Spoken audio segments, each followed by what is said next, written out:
बिस्मिल्लाहिर्रहमानिर्रहीम। इस वक्त जी आर्य बाज़ार ईगल्स के क्लब के प्लेयर जो हैं ये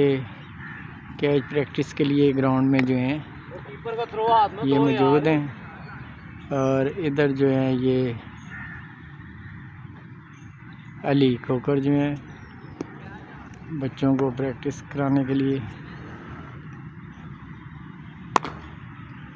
शरेज शौकत जो हैं कीपिंग के लिए,